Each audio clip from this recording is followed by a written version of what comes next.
Je m'appelle Léna Milroyard. J'ai fait une résidence de 3 semaines en Sporobol pour en venir à développer un projet directement dans le lieu, pour prendre la galerie comme matière première, puis développer un projet en même l'architecture, la représentation, la lumière, in situ de la galerie. Dans le cadre des 3 semaines, j'ai vraiment fait plusieurs explorations, plusieurs différentes mises en espace, différentes prises d'images à droite et à gauche. En fait, j'ai pris la galerie comme mon atelier pendant 3 semaines pour développer le projet vraiment à travers ces 3 semaines-là. Puis, je suis venue 2 jours explorer un peu le lieu avant la résidence. Puis, la fenêtre dans le fond de la galerie m'a beaucoup accrochée. Je trouvais qu'il y avait quelque chose d'intéressant, de singulier dans cette fenêtre-là qui ouvre sur un espace fermé parce qu'il y a un mur de briques juste derrière. Puis j'ai beaucoup exploré cette avenue-là pendant ces 2 jours-là, juste pour voir les possibilités. Puis en revenant pour la résidence, j'ai vraiment travaillé plus la mise en espace, voir comment je pourrais installer cette image-là dans l'espace, puis voir à la dédoubler, à faire des déplacements d'espace par l'image. Puis c'est là-dessus que je suis partie pour créer ce projet.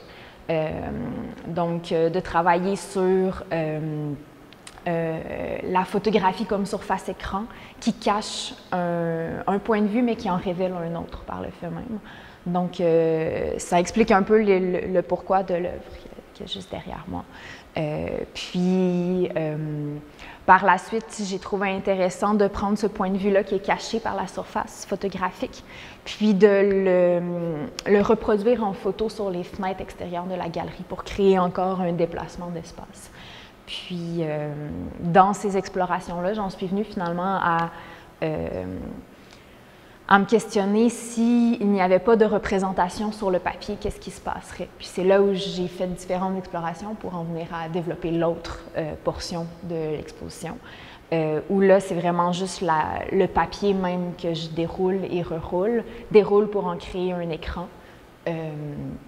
Puis dans la superposition, cette fois-ci, d'uniquement la texture du papier et de la projection, il y a un mouvement qui se crée de va-et-vient entre les 2 surfaces que je trouvais intéressant. Puis j'ai essayé de développer mon projet dans ce sens-là, voir qu'est-ce qui allait se produire de cette manière-là.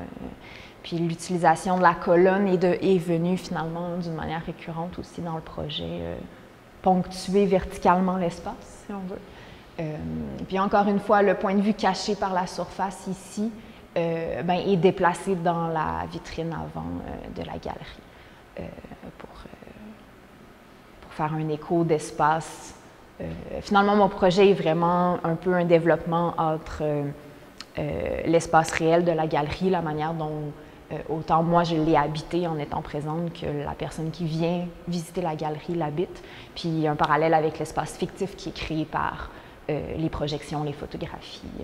Puis, je voulais aussi travailler un peu une spatialisation sonore pour que ma présence soit aussi au niveau sonore, pour créer d'un leurre entre qu'est-ce qui se passe dans l'image et qu'est-ce qui se passe dans la galerie même. Autant au niveau visuel, où il y a des apparitions des fois juste dans les tranches, dans les percées de l'image autour de la projection, que par le son pour créer une présence dans l'espace. J'explore beaucoup dans mon travail aussi la matérialité de la photographie. Il y a une part importante d'implication physique de ma part dans l'œuvre, puis c'est beaucoup pour faire ressortir justement le côté matériel de l'image, essayer de donner une corporéité à l'image, de la rendre physiquement dans l'espace. C'est un peu comme ça que je m'intègre à travers l'œuvre. C'est pas tant par représentation, mais je représente mes manipulations en tant que photographe de la surface. Mon travail est beaucoup là-dessus, en fait. J'essaie de joindre photo et vidéo dans un tout, où la durée émane de l'œuvre même, où on ne peut pas dire que c'est ni de la photo ni de la vidéo.